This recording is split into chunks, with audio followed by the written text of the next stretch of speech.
ሊንክ ብራትና ክብራን የዩቲዩብ ቻናል የቤተሰቦች የመካከለኛው ምስራቅን በተመለከተ ፈጣን ወቅታዊ ሰበር መረጃዎች በየሰዓታቱ ልዩነት እየወጡ ነው። በየሰዓታቱ ልዩነትም ሰበር መረጃዎች ዩቲዩብ ላይ ሲጫኑ ቀድሞ ለእናንተ የማስታወቂያ መልእክት ወይም ኖቲፊኬሽን እንዲደርሷችሁ ዜናዎችንም በፍጥነት እንድትከታተሉ የዩቲዩብ ቻናሌን ሰብስክራይብ በማድረግ የደወል ምልክቷን መጫን አትዘንጉ። ወደ ሰበር መረጃዎቹ ስናቀና የእንግሊዙ መገናኛ ብዙሃን ዘ ጋርዲያን አስፈሪ ዜና ይዞ ወጥቷል። ጦርነቱ የማይቀለበስበት ደረጃ ላይ ደርሷል ብሏል። የተባበሩት አረብ ኤምሬትስ እና የሳውዲ ዋነኛ የነዳጅ ማጣሪያዎችም በኢራን ሚሳኤሎች ተመተዋል። በሌላ በኩል አውሮፓዊቷ ሀገር ግሪክም በከፊል ጦርነቱን መቀላቀሏ እየተዘገበ ሲሆን ግሪክ ተዋጊ አውሮፕላኖቿን በጦርነቱ ጥቅም ላይ እንዲውሉ ማሰማራቷም ተዘግቧል። ጦርነቱ አድማሱን በየሰዓታቱ ልዩነት እያሰፋ ባለበት ባሁኑ ሰዓት ኢራን ከባድ የተባለ የሚሳኤል ጥቃት በአሜሪካ የጦር ሰፈሮችና በእስራኤል ላይ ሰንዝራለች። በእስራኤል ላይ በተሰነዘረው ጥቃት የተለያዩ የእስራኤል ከተሞች ሲመቱ እስራኤልና አሜሪካም በተመሳሳይ በኢራን ላይ በፈጸሙት ከባድ ጥቃት በኢራን በርካታ ሰዎች መገደላቸው ሲዘገብ የአያቶላ አሊ ካሜኒ ባለቤትም በዚሁ ጥቃት መገደላቸውን ዛሬ የኢራን መገናኛ ብዙሃን አረጋግጠዋል። በሌላ በኩል ጠቅላይ ሚኒስትር ዶክተር አብይ አህመድም በኩዌት ላይ ኢራን የከፈተችውን ማጥቃት አውግዘዋል። ይህንንም የሉዓላዊ ሀገር ጥሰት ነው ብለውታል ጠቅላይ ሚኒስትር ዶክተር አብይ አህመድ። ኢትዮጵያ ኩዌትን በማንኛውም መልኩ ትደግፋለች ሲሉም ተደምጠዋል። ጠቅላይ ሚኒስትር ዶክተር አብይ አህመድ ከኩዌቱ አልጋውራሽ ጋር በነበራቸው የስልክ ቆይታ ምን ተነጋገሩ በዝርዝር የማስደምጣችሁ ሲሆን የአሜሪካው የጦር ሚኒስትር ይህንን ጦርነት እኛ አልጀመርንም ሲሉ መናገራቸው ማነጋጋሪ ሆኗል። በዝርዝር መግለጫውንም የማስደምጣችሁ ይሆናል። በሌላ በኩል የአሜሪካው ፕሬዝዳንት ዶናልድ ጄ ትራምፕ ደግሞ የኢራኑ መሪ አያቶላ አሊ ካሜኒ ሊገለይ ነበረ ቀድሜ ገደልኩት ሲሉ የተናገሩት መግለጫ በርካቶችን አስገርሟል። ዝርዝር መረጃውን እንደሚከተለው አስደምጣችኋለሁ። አብረን እንከታተለው። በቀድሚያም በመካከለኛው ምስራቅ የፈነዳው ጦርነት በርካታ ኃይሎችን ወደ ጦርነቱ እየሳበ እየማገደ ነው። አውሮፓዊቷ ሀገር ግሪክም በከፊል ጦርነቱን መቀላቀሏን የሚያመለክት ዜና ተዘግቧል። ግሪክ 2 ተዋጊ አውሮፕላኖቿን በዘመቻው እንዲሳተፉ መላኳ ነው የተዘገበው። በዚህ እንዳለ ኢራን አሁንም የምትወስደውን የአጸፋ እርምጃ አጠናክራ የቀጠለች ሲሆን በሳውዲ አረቢያና በተባበሩት አረብ ኤምሬትስ የነዳጅ ማጣሪያዎች ላይ ከባድ የሆነ ጥቃት ፈጽማለች። ይህንን ተከትሎ የዓለም የነዳጅ ዋጋን ጨምሮ የዓለም ገበያ በእጅጉ ተናግቷል። በተመሳሳይ ኳታር የተፈጥሮ ፈሳሽ ጋዝ ምርቷን እንደምታቆም ባሳወቀችው መሰረት የዓለም የኢነርጂ ዋጋ በከፍተኛ ሁኔታ ጭማሪ ያሳየ ሲሆን የአውሮፓ የተፈጥሮ ጋዝ የወደፊት ዋጋው በ42 በመቶ ንሯል። ጦርነቱ በተፋፋመበት በአሁኑ ሰዓት ኢራን አሁንም የማጥቃት እርምጃዋን ወደ ተለያዩ አቅጣጫዎች የቀጠለች ሲሆን ከእስራኤልና አሜሪካ በኩል የሚደርስባት ማጥቃትም እየበረታ መጥቷል። በቴህራን ዛሬ ከማለዳው ጀምሮ እስከ ምሽቱ ከባድ የሆነ የአየር ድብደባ በቴህራንና በሌሎችም የኢራን ከተሞች ላይ ተጠናክሮ የቀጠለ ሲሆን የሟቾች ቁጥርም ከ550 በላይ እንደሆነ የኢራን መገናኛ ብዙሃን ዘግበዋል። ኢራን በዛሬው ዕለት ብቻ በመቶዎች የሚቆጠሩ ሚሳኤሎችን ወደ እስራኤል ያስወነጨፈች ሲሆን እስራኤል የአየር መከላከያ ስርዓት እያመለጡ በርከት ያሉ ሚሳኤሎችም በእስራኤል ላይ ከፍተኛ ጉዳት እንዳደረሱ እየተዘገበ ይገኛል። ጦርነቱ አድማሱን ያሰፋ ሲሆን ከመካከለኛው ምስራቅ ወደ አውሮፓ ጭምር ደርሷል። አውሮፓዊቷ ሀገር ሳይፕረስ በኢራን ሚሳኤሎች ከተመታች በኋላ ራሷን የመከላከል መብቷ እንደተጠበቀ መሆኑን ገልጻለች። በዩናይትድ ስቴትስ እና በእስራኤል ጥምር በኢራን ላይ የተከፈተው ደም አፋሳሽ ጦርነት ከምንጊዜውም በላይ አድማሱን በማስፋት መላው የመካከለኛው ምስራቅ ቀጠናን እስከ አውሮፓ ወደ አደገኛ መዘዝና ወደማይቀለበስ መጠነ ሰፊ ወታደራዊ ቀውስ ውስጥ እንደከተተው የብሪታንያው ጋዜጣ ዘ ጋርዲያን ዛሬ ባወጣው ሰፊ ዘገባ ላይ አስነብቧል። የጦርነቱ መልክና ስፋት በጥቂት ቀናት ውስጥ አስደንጋጭ በሆነ ፍጥነት በመቀያየሩ መነሻውን ቴህራን፣ ዋሽንግተንና ቴልአቪቭ ያደረገው ይህ ግጭት አሁን ላይ ድንበሮችን ጥሶና አህጉሮችን አቋርጦ አውሮፓ ደርሷል ብለዋል። በአጠቃላይ ቀጠናዊ ጦርነት መልክ መያዙን የዜና አውታሩ የዘገበ ሲሆን ይህ አስደንጋጭ የመካከለኛው ምስራቅ የጦርነት መስፋፋት የዓለምን የፖለቲካና የኢኮኖሚ ሚዛን በከፍተኛ ሁኔታ አናግቶታል ብለዋል።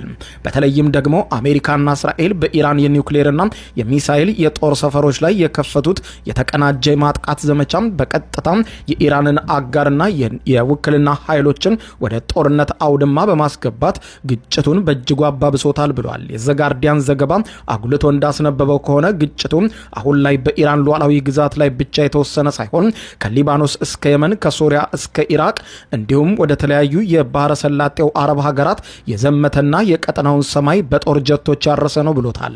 በሚሳኤሎችና በድሮኖች የመካከለኛው ምስራቅ ሰማይ ተጨናንቋል።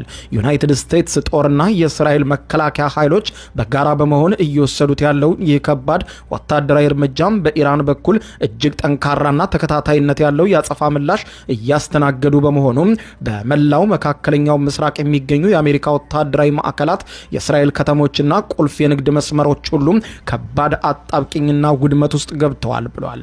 ዘጋርዲያን እንዳስነበበው ይህ የጦርነት መስፋፋት በቀላሉ ሊገታ የማይችልበት ደረጃ ላይ የደረሰ ሲሆን የዲፕሎማሲ በሮችም ሙሉ በሙሉ ተከርችመዋል ብሏል። የጦር መሳሪያዎች ብቻ እየተነጋገሩ ነው ያለው ሲሆን አስጨናቂው ጊዜ በምድር ላይ መጥቷል ብሎታል። አሜሪካም በመካከለኛው ምስራቅ ያላትን ፖለቲካዊና ወታደራዊ በላይነት ለማስጠበቅ እንዲሁም እስራኤል የህልውናዋን ስጋት ብላ የምትጠራትን ኢራንን ወታደራዊ አቅም ለማዳከም የጀመሩት ይህ የተባበረ ዘመቻ በተቃራኒው መላውን ቀጠና ወደ እሳት ቀለበትነት ቀይሮታል። በየብስ በባህርና በአየር ላይ የሚደረጉ እነዚህ መጠነ ሰፊና እጅግ አውዳሚ የሆኑ ወታደራዊ ግጭቶች የበርካታ ንጹሐንን ሰዎች ህይወት አደጋ ላይ ከመጣሉም ባሻገር በሚሊዮን የሚቆጠሩ ሰዎችን ከመኖሪያ ቀያቸው እያፈናቀሉ ይገኛሉ። ከፍተኛ የሆነ የሰብአዊ ቀውስም እየፈጠሩ መሆናቸውን የዜና ወኪሉ የዳሰሰው ሲሆን የመካከለኛው ምስራቅ ሀገራት መንግስታት የጦር ነበልባል ወደ ሀገራቸው እንዳይገባ ከፍተኛ ጥንቃቄ እያደረጉ ቢሆንም የኢራን ሚሳኤሎችን የበገረ የአየር መከላከያ ስርዓት በመካከለኛው ምስራቅ ግን አልታየም። ከዱባይ እስከ ዶሃ፣ ከኳታር እስከ አማን ሁሉም የሚሳኤሉ ዝናብ ወጀብ እየመታቸው ነው። የዜና አውታሩ ይህንን የጦርነት መስፋፋት ሲገልጸው በመካከለኛው ምስራቅ ታሪክ ውስጥ ታይቶ የማይታወቅ እጅግ ዘመናዊና አውዳሚ የጦር መሳሪያዎች በስፋት ጥቅም ላይ እየዋሉበት ያለ ነው ብሎታል። ይህ አስደንጋጭና ፈጣን የሆነ የጦርነት መስፋፋት ወደፊት ምን አይነት የጂኦፖለቲካል ለውጦችና አስደንጋጭ ክስተቶችን ሊያመጣ እንደሚችል የማይተነበይ እንደሆነም ገልጾታል። በጦርነቱ ውስጥ ሌላኛው አስገራሚ የሆነው ደግሞ በዛሬው ዕለት ዩናይትድ ስቴትስ አሜሪካ የሰጠችው መግለጫ ነው። ዛሬ ከሰዓታት በፊት የዩናይትድ ስቴትስ የመከላከያ ኃላፊ በሰጡት መግለጫ ጦርነቱን እኛ አልጀመርንም ግን እንጨርሰዋለን ሲሉ ተናግረዋል። ይህ ደግሞ በመላው ዓለም ጦርነቱ ጀማሪ እስራኤልና አሜሪካ መሆናቸውን የተገነዘበ ሁሉ በጉዳዩ ዙሪያ ጥያቄ እንዲያነሳ አድርጎታል። የአሜሪካ መከላከያ ጸሐፊ ፔት ሄግሴት በኢራን ላይ የሚወሰደው እርምጃ በታሪክ በጣም የከፋው ውስብስብ እየሆነ ያለና ኢላማውን እየመታ ነው ሲሉ የአሜሪካን ስኬት አጉልተው ለመናገር ሞክረዋል። የመከላከያ ኃላፊው ፒት ሄግሴት ሲናገሩ በሰጡት መግለጫ ጦርነቱን እኛ አልጀመርነውም ብለዋል። በጉዳዩ ዙሪያ ግን ማብራሪያ አልሰጡበትም። ጦርነቱን እኛ አልጀመርነውም፣ በፕሬዝዳንት ትራምፕ አስተዳደር ስር ግን ይህንን እኛ ያልጀመርነውን ጦርነት ገብተን እንቋጨዋለን ብለዋል። ኢራን የኒውክሌር ጦር ለመገንባት አይደለም በሚል እየዋሸችን ነበረ ያሉት የጦር ኃላፊው ፒት ሄግሴት አሜሪካም በኢራን ላይ የምታደርገውን ጥቃት ወደማያልቅ ጦርነት አያመራም፣ እንቆጣጠረዋለን እመኑን ሲሉ ተደምጠዋል። የአሜሪካ ግብ የኢራንን ሚሳኤልና የደህንነት መዋቅር መበጣጠስና ማውደም ብቻ ነው። ይህንን ካደረግን ጦርነቱ ይቆማል ብለዋል። ኢራን የኒውክሌር መርሃ ግብሯን ሰላማዊ እንደሆነ በተደጋጋሚ ትገልጽልን ነበረ ያሉት መከላከያ ጸሐፊው ግን ሰላማዊ የኒውክሌር ፍላጎት ተራራ ስር አይደበቅም። ሰላማዊ ከሆነ ለምን ደብቃ ታደርገዋለች?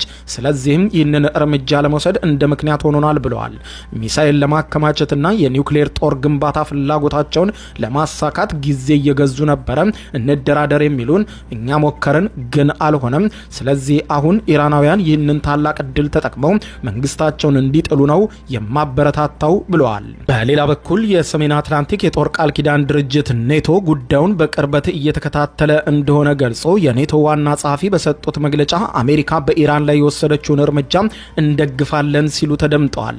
የሰሜን አትላንቲክ ጦር ቃል ኪዳን ድርጅት ኔቶ ዋና ጸሐፊ ማርክ ሩት አሜሪካ በኢራን ላይ የወሰደችውን እርምጃ ደግፋለሁ ሲሉ ለቢቢሲ መናገራቸው ሌላኛው የመነጋገሪያ ርዕስ ሆኗል። ኢራን ለአውሮፓ፣ ለእስራኤል እንዲሁም ለቀጠናው ስጋት ናት ያሉት ማርክ ሩት በቴህራን ላይ ከሚወሰደው እርምጃ ጋር በተያያዘ አውሮፓ እየተጠናከረ ነው ሲሉ ተደምጠዋል። አሜሪካና እስራኤል በኢራን ላይ ጥቃት ለመፈጸም እየተዘጋጁ እንደነበረ ቀድመው ያውቁ እንደሆነ ከቢቢሲ የተጠየቁት ዋና ጸሐፊው ዝርዝር ጉዳዮችን በይፋ መናገር አልፈልግም፣ ነገር ግን ብዙ ንግግር ከአሜሪካ ጋር እያደረግን ነበረ በማለት ተናግረዋል።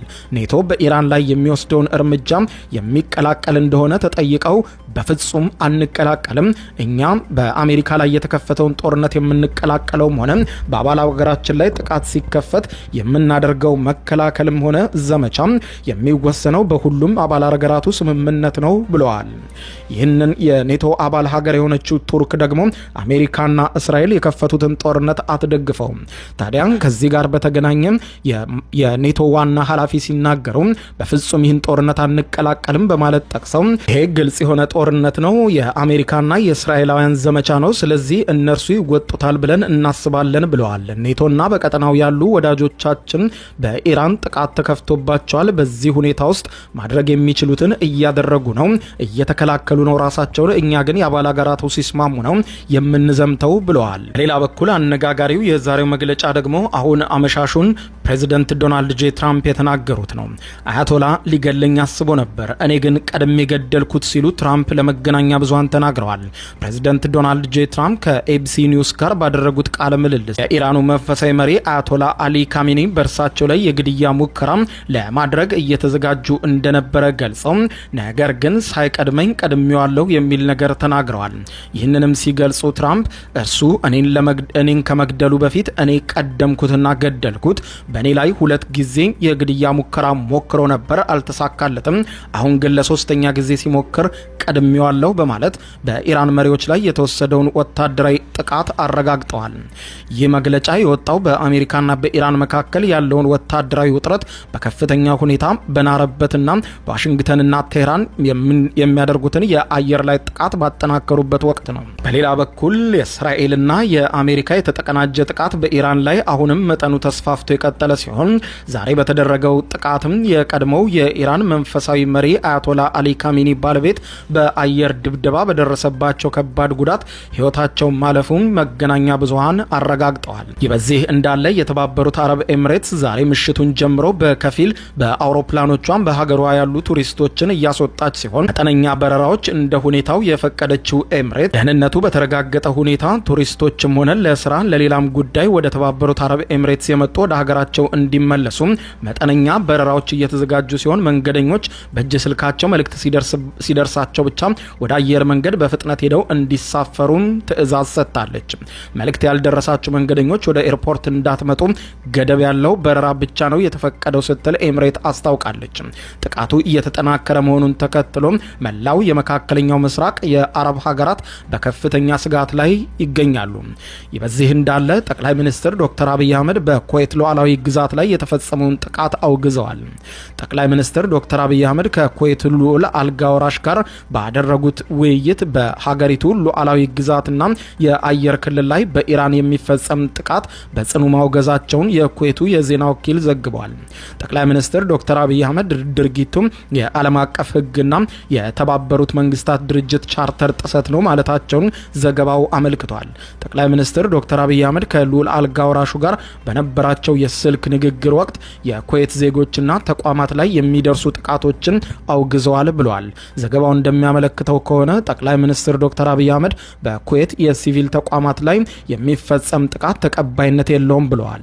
ጠቅላይ ሚኒስትር ዶክተር አብይ አህመድ ኢትዮጵያ የኩዌት መንግስትና አመራር የሀገሪቱን ሉዓላዊነት መረጋጋትና ደህንነት ለመጠበቅ በሚወሰደው ማናቸውም እርምጃ ኢትዮጵያ ድጋፏን ትሰጣለች ብለዋል። ኢራን በኩዌት ላይ በፈጸመችው ከባድ የአየር ድብደባ በኩዌት የሰዎች ህይወት ማለፉ ይታወቃል። ኢራን በበርካታ የመካከለኛው ምስራቅ ሀገራት ላይ የምትፈጽመውን ጥቃት በዛሬው ዕለትም አጠናክራ የቀጠለች ሲሆን በባህሬን፣ በዱባይ፣ በኩዌት እንዲሁም የአሜሪካ ኤምባሲ አቅራቢያ ከባድ ፍንዳታዎች መሰማታቸውን የመካከለኛው ምስራቅ የዜና ወኪሎች ዘግበዋል። በተያያዘ ዜናም በዛሬው ዕለት ሰኞ አመሻሹን ይፋ የሆነው የሮይተርስ የህዝብ አስተያየት ጥናት እንደሚያሳየው አሜሪካ በኢራን ላይ እየከፈተች ያለውን ጦርነት ወይም ወታደራዊ ዘመቻ የሚደግፉት ከአራት አሜሪካውያን መካከል አንዱ ብቻ እንደሆነ ዘግቧል።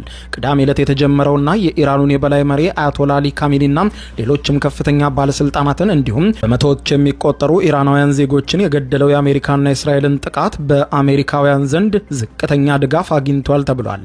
በ1300 አዋቂ አሜሪካውያን ላይ በተደረገው በዚህ ጥናት 27 በመቶ ብቻ ጥቃቱን ሲደግፉ 43 በመቶ ተቃውሟቸውን ገልጸዋል። ቀሪዎቹ 29 በመቶ ደግሞ እርግጠኛ እንዳልሆኑ ተናግረዋል። በተጨማሪም 56 በመቶ የሚሆኑት አሜሪካውያን ፕሬዚደንት ዶናልድ ጄ ትራምፕ የአሜሪካን ጥቅም ለማስከበር በሚል ሰበብ ለወታደራዊ ኃይል አጠቃቀም በጣም ፈጣን ናቸው የሚል እምነት እንዳላቸው ገልጸዋል። የጥናቱ ውጤት እንደሚያሳየው ምንም እንኳን 55 በመቶ የሚሆኑት የሪፐብሊካን ደጋፊዎች ጥቃቱን ቢደግፉትም የአሜሪካ ወታደሮችን የሚገደሉ ወይም የሚቆስሉ ከሆነ ግን ድጋፋቸው ከዚህም በታች ሊያሽቆለቁል እንደሚችል 42 በመቶዎቹ ገልጸዋል። ይህ የህዝብ አስተያየት ጥናት የተጠናቀቀው ትናንትና ምሽት ፔንታጎን 3 የአሜሪካ ወታደሮች መገደላቸውን፣ ሌሎች መቁሰላቸውን ከማረጋገጡ በፊት መሆኑም ተጠቁሟል። ከዚህም ባለፈ የነዳጅ ዋጋ መጨመር ሌላው ከባድ ስጋት ሲሆን 45 በመቶ የሚሆኑት ምላሽ ሰጪዎችም የነዳጅ ዋጋ የሚጨምር ከሆነ ዘመቻውን የመደገፍ እድላቸው አነስተኛ መሆኑን ተናግረዋል። በዚህም መሰረት ሰኞ ዕለት በዓለም ገበያ ላይ የነዳጅ ዋጋ 13 በመቶ ጭማሪ አሳይቷል። በአሜሪካ ምክር ቤት በኩልም የሁለቱ ፓርቲዎች አመለካከት የተከፈለ ሆኖ ታይቷል። የሪፐብሊካን ሴናተሮች የትራምፕን ውሳኔ ሲደግፉ፣ አብዛኞቹ ዴሞክራቶች ግን ፕሬዚደንቱ ኮንግረሱን ሳይመክሩ ሀገሪቱን ወደ ሌላ የውጭ ጦርነት ውስጥ ከተዋታል በሚል ወቅሰዋል።